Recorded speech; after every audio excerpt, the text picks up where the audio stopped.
with that, we will move on to the last game.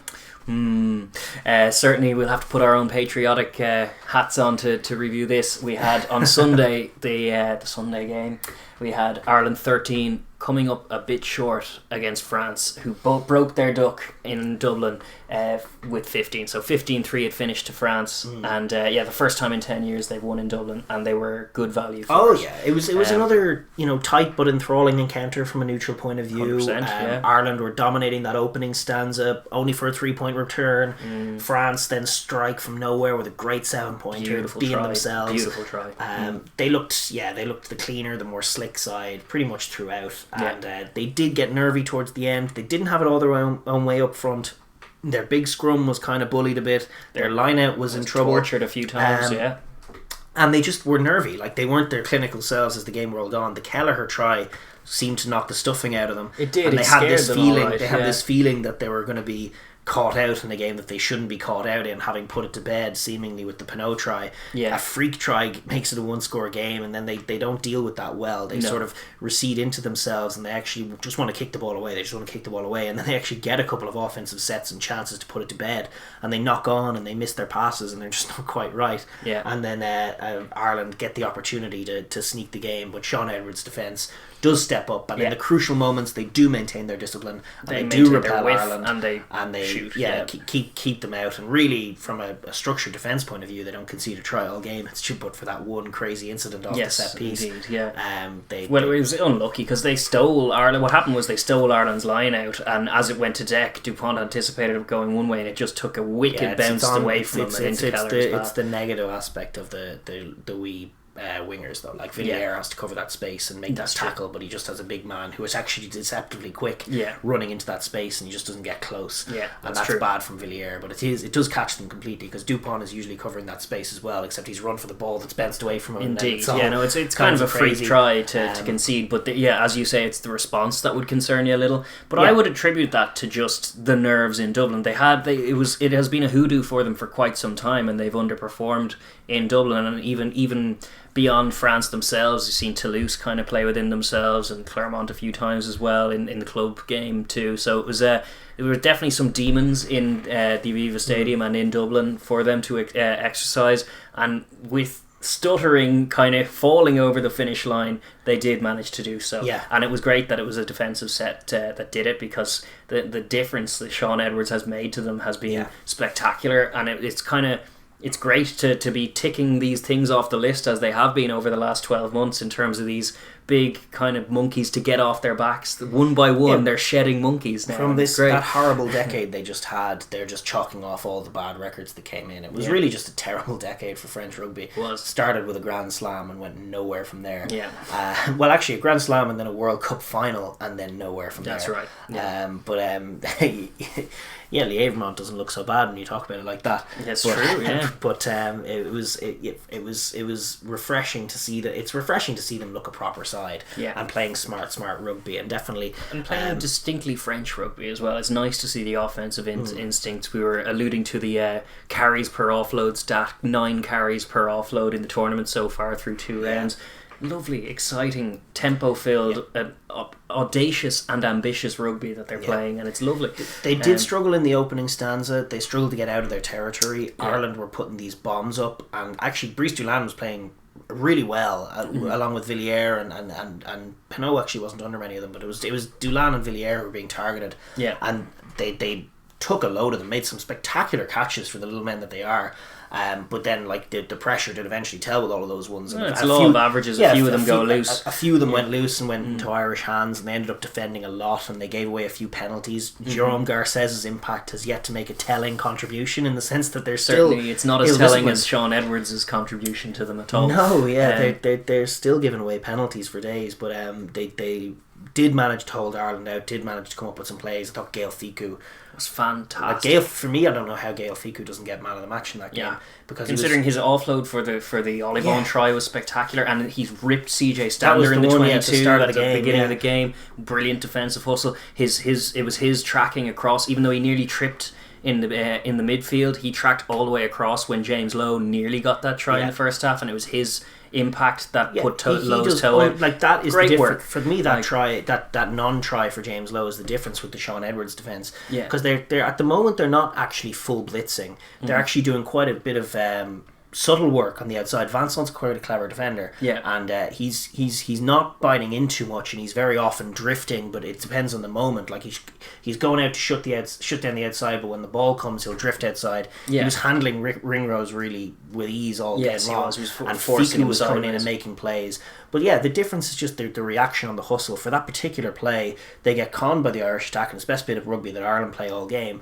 They get outside them, and then it's a 2v1 situation, more or less. But James Lowe gets it, and he's staring down Brice Dulin, and he's probably going to go and score that try. He goes over Brice Dulin, but Fiku that's the difference is that they never stop running, even though they're bought in on the midfield. They just push off and sprint, and you can. That's I don't know how Sean Edwards does it, but he gets those guys running through walls for him, whoever he's defending, and that's the difference. Just giving those extra inches, and I'm sure they'll be saying that in the review session. Yeah, it's like you would never have done this. You know, a year ago or 2 years ago. That's how he's getting the results, because again, confidence is based on evidence is an expression that I cling to a lot, because it's true. Yeah. And if you have no evidence, it's tough for Italy to have confidence that anything they do will result in a win, because they haven't won so long that there's no confidence there. But with France, like, if you want to try and get them defending, you have a guy like Sean Edwards, who literally every team he's touched, he has seismically changed just their attitude and outlook on defending, and excitement to attack when they're without the ball, an offensive defence, and he's very, very much of the opinion that you're proactive on D.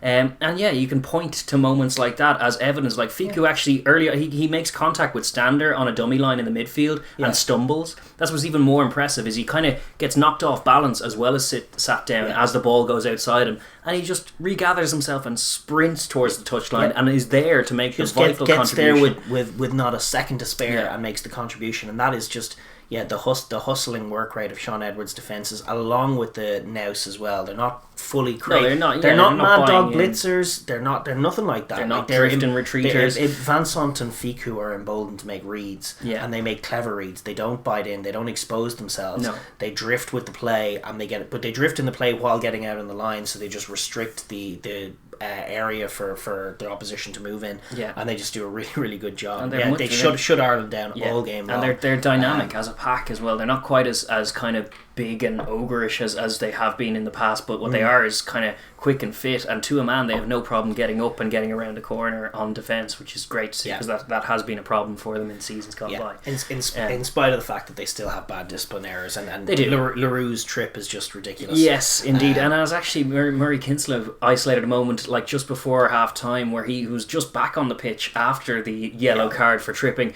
and he tried to do it again. He cleared Van der Fleer, fired him way past a ruck, which could have been pinned but wasn't, and then he sees Gibson Park goes up and throws a toe out again. It's like pretty audacious, because if that trip lands, it's a red card. They need to rein that in. Just the stupid plays, because it can kill you. It cost them last year. It cost them the slam, with the Huas red card. And we've seen with Van Mahina an ability to blow games as well with red card. So they do have to watch that. But while they were a man down because of that foul, they did finally, at 28 minutes into the game, get to set up an attack after being pinned down, having to defend, and then escaping and giving away a penalty and having to defend. There was a vicious cycle of that. They finally get to set up an attack 28 minutes into the game. It's a set piece, it's a line out on one side, and it's a clinic, as it was in Paris, in how to open up this Irish defence. Irish defence is super vulnerable if you manage in a phase or two to get across to the far side of the pitch and then whip it the next phase straight away right across to where the line out originally was. Because usually they have a hodgepodge of non-expert defenders, be it tight head props or scrum halves or ridiculous personnel out there. Yes, it's true. Because Henshaw and Ringrose and the back row are all following the play so much. Ruddock actually stays out there, but he's pretty isolated with Gibson Park. But they just do a perfect job of opening it up. They move it into the midfield. It's Fiku again. Of course it is, taking the ball up, and Ireland love to have the Henshaw crash ball, but he's instantly more effective because he puts on class bit of footwork, beats Billy Burns hands down, and actually gets to the edge of Stander, and Stander just gets him down. And it's quick ball, and then Jalibert straight cuts a line. I think it's between Henshaw and Van der Fleer, and then offload. Gets the offload. Marchand actually is inside him. He takes the offload, instantly gives it into Dupont, who's running that tracking line. It's all instinct. Yeah, they're running the inside tracking lines, finding the space, and then Dupont just knows Pinot is going to be picking a line into where the space is. Floats one over. He takes it, drives nearly towards the line, and then they know we've worked it from the left side of the pitch to the right side of the pitch. We know Ireland aren't going to deal if we can get it to the left wing in one play. And guess who? Gail Ficou drifting again, off to the left, manages to suck in Gibson Park and just flicks it off for Ollie Vaughan. Lovely trots in, absolutely as easy a try as you'll score for the French captain. But it was just one of the tries of the weekend. For all the great tries that were scored in the weekend, it was just beautifully well constructed. Yeah, in terms of how to deconstruct a rigidly set defence, and it does away with the narrative that defences are just too indomitable now and there's no offensive footy. No, if you execute quickly and offset piece, you can unpick defences.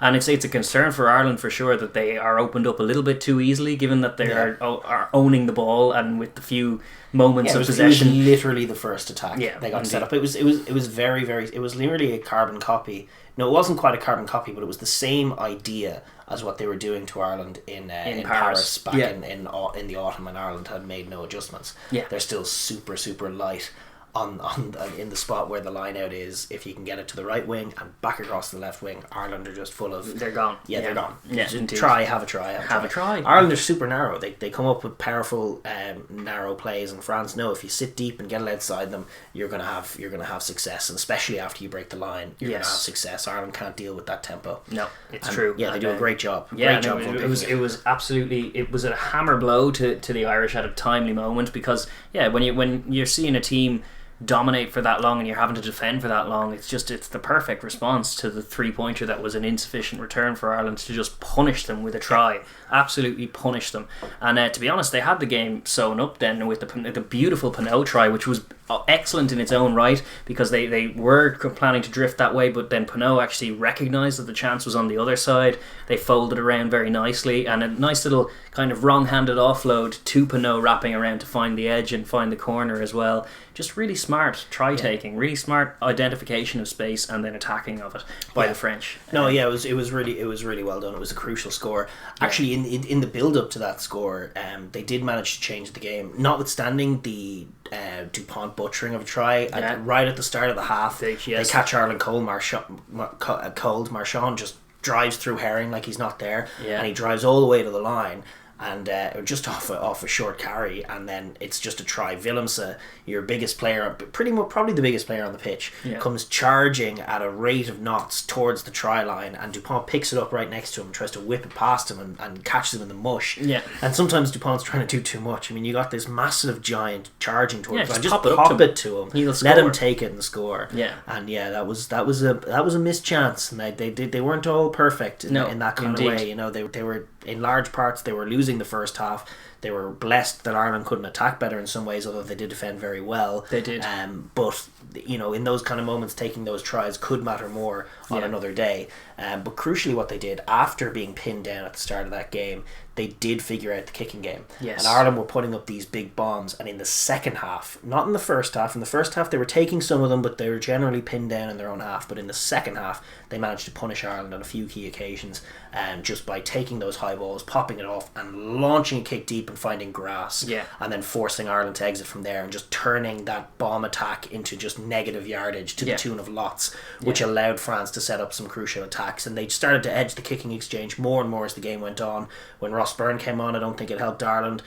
James Lowe started to get tired. James Lowe, like Keith Earls last week, makes the error where he drops the ball and gives them the in to set up that Pinot try. That's right. And then obviously the bad tackle from Lowe is in there as well. And it's just an easy try then, but it's born of figuring out on the fly what Ireland are doing and punishing it. Because it's not sensible. They evened up the territory game in the second half, and that gave them enough opportunities to score. But the real concern is what happens in the fourth quarter after conceding that anomalous try. They really do tighten up. They absolutely they really pucker up and do nothing, and they kick a lot of ball, and they kick everything away and give Ireland every chance. And if they were playing Wales in that scenario, they probably would have lost that game, or it's got like a team that could attack, because they've kicked enough ball away and they're only a score ahead. And certainly when it was 15-13 at one point and they bombed it down, and then you had Gibson Park and Lowe combining and running it out, and like it didn't amount to anything because no one else was switched on, but there were chances and there was space, and their chase wasn't completely cohesive. No, and even more so, they actually got, like, the kicking game worked on a few occasions, and they managed to set up attacks on a couple of occasions in that last 20 minutes, attacks which could have yielded game-winning scores, and they almost didn't seem it. Yeah, they played within themselves. They'd like a knock-on at the base of a scrum. Yeah, one very like them. Yeah, all these little things where it was like, oh god, these guys are nervous. Yes, and it was. They're understandably nervous, but like less so from like. Understandably from a macro, the Irish looking at it were just thinking, oh god, we're losing this game and it's terrible. But if you were a French person looking at it, you'd be thinking, we haven't won in 10 years, we're a much better team than this team. How are we only 2 points up? Flashbacks of Ireland stealing the game as well, and that's that was what must have been going through their heads at the start of that last offensive set. But they do a great job. They maintain discipline. Oh, the defensive set, the final set of the game is fantastic. That's everything you want as a picture from Sean Edwards' defense in terms of that's what you're going to point to. That's what we need to be doing. And they shut them down. Dupont, the leader, gets the steal as he would to seal the game, and that's just that's just wonderful for the confidence of all involved. Yeah, and they're great win too, and they are favourites as it stands. Although Wales may have a thing or two to say about it, but France looking dangerous, and with yet another poor record expunged, monkey off the back, more shackles to be thrown off, and they are a dangerous prospect for any team, and it's great to have France back as a dominant force in the Six Nations, because it's been that long, and it's like, last season they were nearly there. They were put up the best challenge to England. This season they look the best team, to be honest. They look the most balanced team in it at the moment as of 2 rounds in. Discipline and bottle those are the two caveats to attach to that, but generally it's a good time to be a French rugby fan as it stands. Seemingly conversely though, get some silverware. Yes, that's the next step, is silverware. For Ireland, however, it's not a great time to be an Irish rugby fan, as we'll reveal. It's quite deflating. Like I was saying, like nothing quite gets the optimism up like not playing for quite an extended period. Like I was reasonably optimistic going into the Six Nations, even because we hadn't played in a while, and we beat Scotland. No, it's like not quite. But then you watch them play a couple of weeks, and you're just we're not very good at all. It's painful. I went to the stat, whatever it was, 56 carries per offload thrown, like all the possession you could ever want, 60 verging on 70% against these top teams. You can't fault the Pack.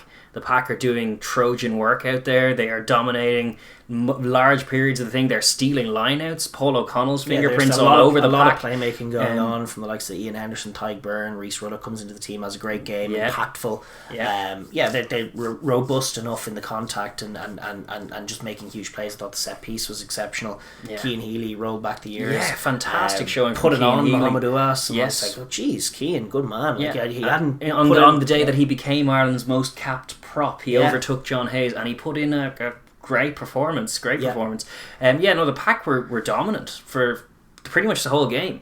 That's where people would be thinking, they are unlucky to lose because they dominated loads of that game. But it's like, you gotta score points. Like they were at home and they scored 13 points. That's not enough to beat many teams. Like they're dominating possession again and just not moving the ball well. I mean, it's one of many things, but the defense is its own problem. They're like a great rugby team without a good attacker defense. Yeah, and it turns out you can't win games. Yeah, they are owning the ball. Their Pack are doing work, but defensively they're getting caught out just about every time the other team gets in their half, and then offensively, they spend more time attacking than defending for less results. Seemingly, like it's just.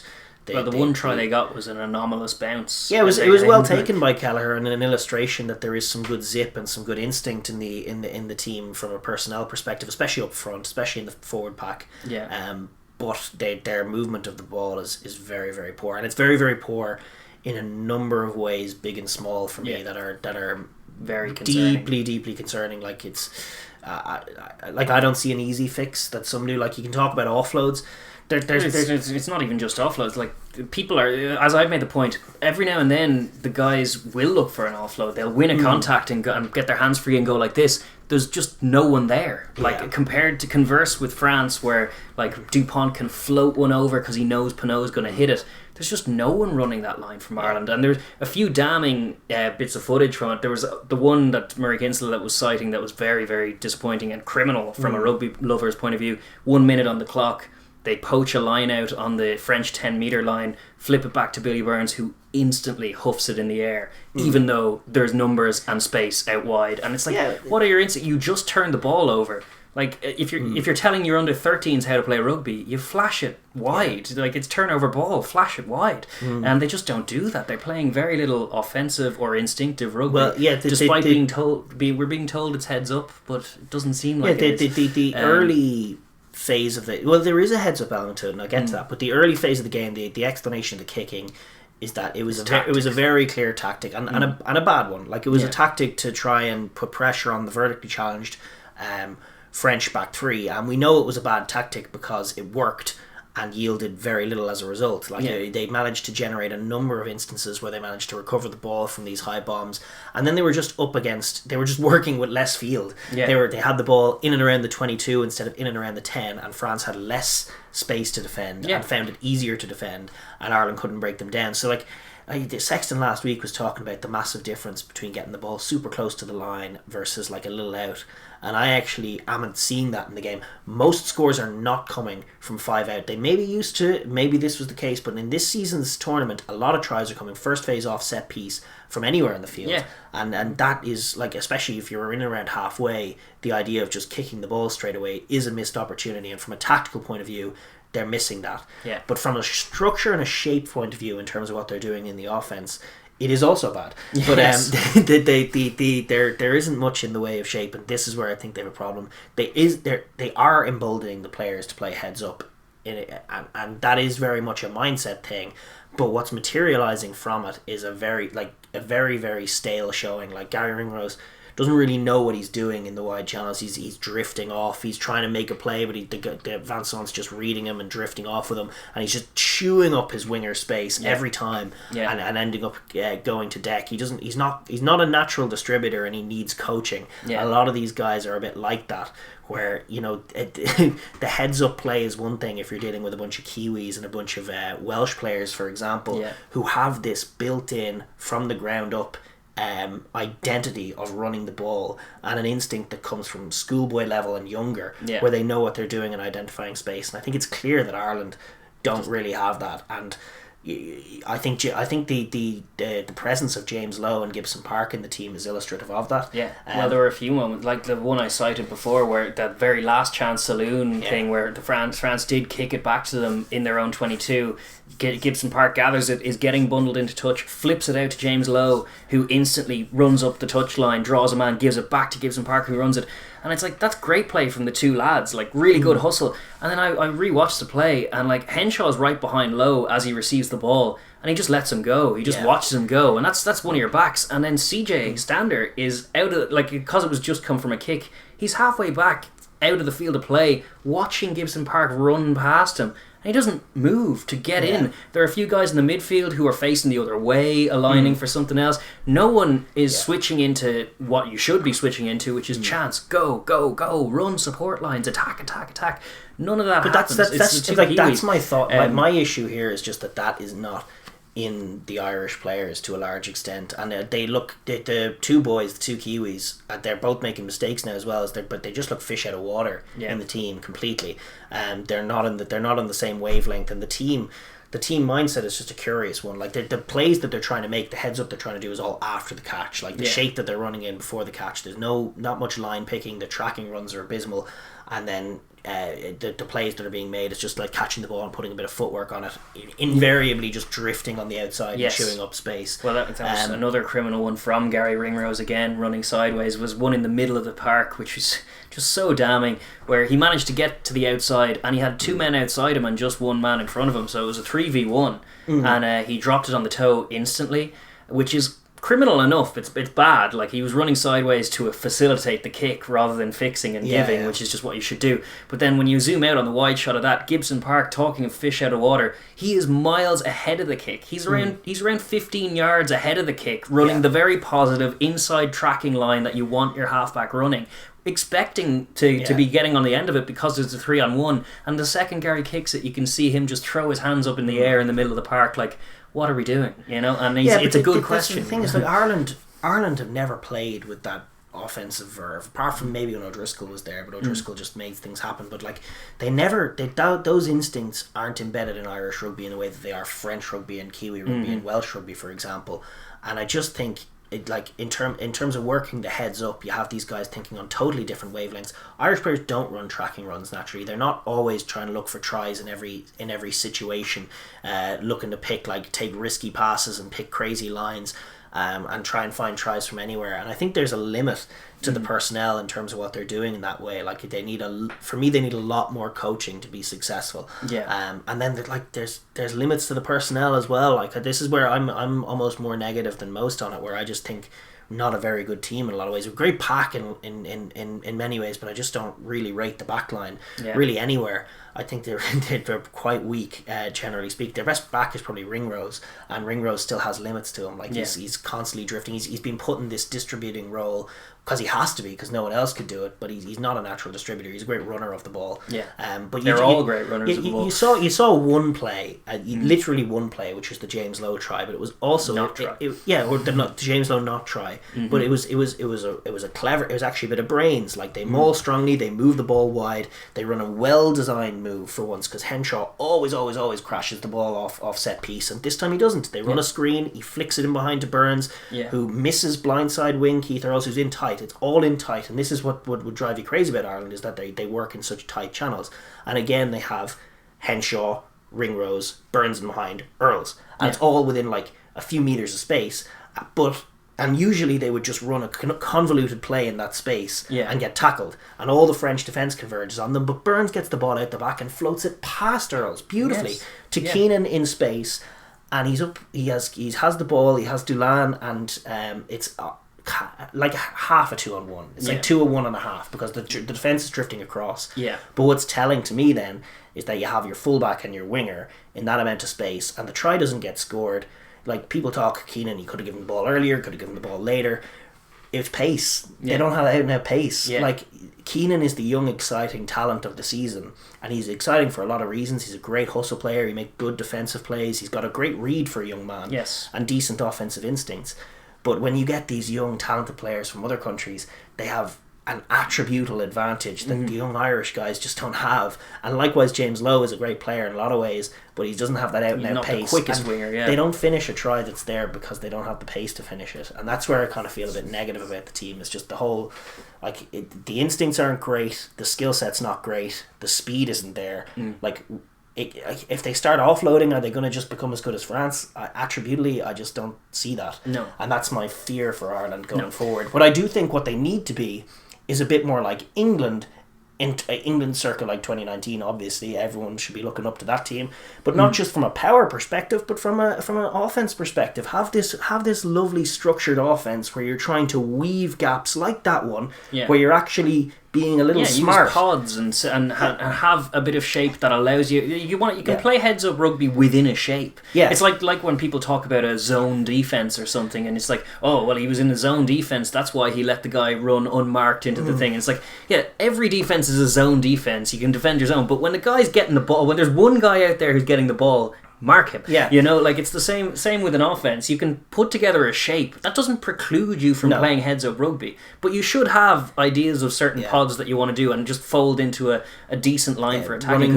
Running multiple screens and getting a few more players wide and running deceptive shapes is going to be vital to Ireland, because at the moment they're being told to play jouer, and they can't. They're not good at it. Like, and they don't link up. They have no clue what wavelength Gibson Park and Lower are in. When it's a 1-score game and they have the ball in their 22, and then they go and they dart and they realise this is a chance. And we see All Black teams do this as well. The thing is, we see the bit of optimism I would have is that, like, you see Connacht run from there, you see Leinster run from there at times, you see better instincts at club footy, and you certainly don't see any crimes against rugby like was committed in the first minute when we turned over a line out, had the ball on their halfway, and without even looking or thinking or worrying or thinking it was a bad thing, kicking it straight up in the air when there were 3 men against 1 man out and a whole half of the pitch to run into. Like, that's not just not good offensive instincts, that's actually a crime against rugby itself. Like, you just got a turnover ball, what are you doing with it? Like, that's criminal. So, like, you don't have to be France to recognise that when you have a turnover like that, that's a chance to attack. Like, Ireland are a curious combination of overly prescriptive with tactics in the early game and then utterly blunt as an instrument when they're going through their multi-phase. It's no prescription at all there. It's just it is extraordinarily rudimentary then. And that is there's definite coaching critiques, but I definitely have my personnel worries as well. I don't see, like, Keith Earls is probably our fastest back, and he's like pushing 30. And he's not even a great player himself, but he's the quickest. Larmour would be the other one. Larmour probably could beat Earls in the sprint. He'd be the only one. But just from a natural attributable point of view, I'm not encouraged. I'm not even encouraged by Gibson Park's presence. Like, Gibson Park and Lowe, let's be real, they're club level Kiwis who've been thrown into the test arena because Ireland hadn't got better to offer in those positions. Like, if Gibson Park we got Super Rugby Aotearoa coming up. If Gibson Park was in the Chiefs squad, he might be third choice scrum half behind Brad Weber and Te Tauriarungi. It's very possible. He might well be. I've always thought that. I still think he might be our best option, but I'm not under no illusions about what he is. And James Lowe, similarly, he was nearly but not quite All Black material, probably because of that lack of top tier pace, and the fact that they have a much better understanding of what wingers they have a much better understanding of what wingers are than Ireland do. Ireland probably have the worst understanding of how to use the winger jersey. The Georgians, maybe the Georgians would compete with them, but we're very similar teams in that way. Like, Keith Earls has been a good servant for many years. Like, wingers have a short shelf life. Like, Louis Rees-Zammit is 20 years old. There'd be all kinds of arguments in Ireland about he needs to be bedded in, and he needs a few more years of Champions Cup rugby before we throw him in. Better give Earls the other thing. Like, you can throw a winger in straight away, an ambitious young winger. Louis Rees-Zammit has 3 tries. Ireland have 2 in the tournament so far. Like, what are you talking about? You need your exciting young guys thrown straight in there. There's criminal stuff going on. You could go on and on about how limited Ireland have been in attack, and I think we have. Probably talked to death. If it is what it is. I'm very negative about where Ireland are as a whole team. I think they have a great forward pack. Don't get me wrong, and I think they have great spirit as a team in many ways. But I think defensively as well and offensively, it's wrong. I think they need a lot more help from the coaches that they're not getting, and without being like, I don't being flippant about people's jobs and everything. I think from a rugby point of view, it's a mess of a coaching ticket. I didn't like it when it was announced that Farrell was coming in, and now the coaching ticket is even more of a mess than it was before, because Simon Easterby, the former forwards coach, is now a defence coach. That's a first time gig. Andy Farrell, who was once a defence coach, is now the head coach. First time gig. Defence is a mess, consequently. They bring in Mike Catt, who was an attack coach under Italy, and he offers very, very little. The attack looks bad. The attack looks bad. The defence looks bad. Paul O'Connell has come in as a first time forwards coach and actually made an impact so far. They've stolen 7 lineouts in the first 2 weeks. Where their lineout was a basket case at the end of last year. That's impressive stuff from Paulie, but there's just a lot of first time coaches in there. There doesn't seem to be a lot of coaching expertise. And the players are being just left to drown out there because there's not much good coaching going on, and they don't have the capacity to play like barbarians. They're not good at that kind of play. So, like, the idea that they're just going to start flicking offloads and be grand, I don't see it. I don't see the raw talent there. I see a good forward pack and a backline that needs a lot of work and a lot of coaching that's not being done.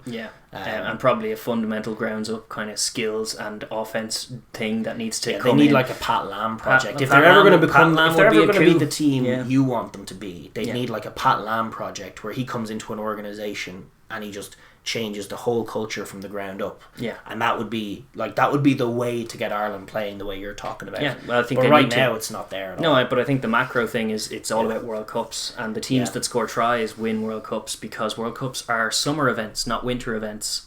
So you need to have multiple ways of scoring, and Ireland need to realise this, and hopefully things change soon. But as it stands, they are kaput, fish out of water. They are dead, 0 from 2, no chance of winning the Six Nations this year. So maybe a chance to throw some kids in there and see some experimental stuff, because as I said, the World Cup's most important.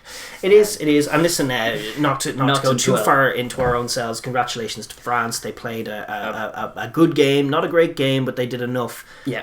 Kind of like we thought. They stuttered. They're still a work in progress. They know that as much as anyone. Well, they do. But winning games while playing like that is huge. They seem to be delighted after the game. They had those footage from the dressing room of them all singing Freed from Desire, going crazy. Yeah. And Olivon looked pumped. He was delighted to get the win. He said it was a really tough game for them, and now they can come on and have a real go at this Grand Slam. Yeah, and they are fully deserving of that. Yeah, much credit to France. I'm excited to see them play again. I think them v Wales in the final week is a fixture that I'm salivating for already. Yeah, I know, right? Exciting stuff. Alright, with that, I suppose we will move on.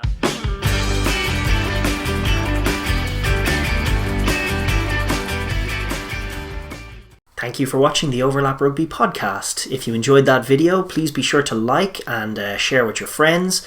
And if you'd like to hear more of what we have to say, please be sure to subscribe and click that bell so you get notified when we upload our videos. And please join the comment section as well. We like to get a fun conversation going here.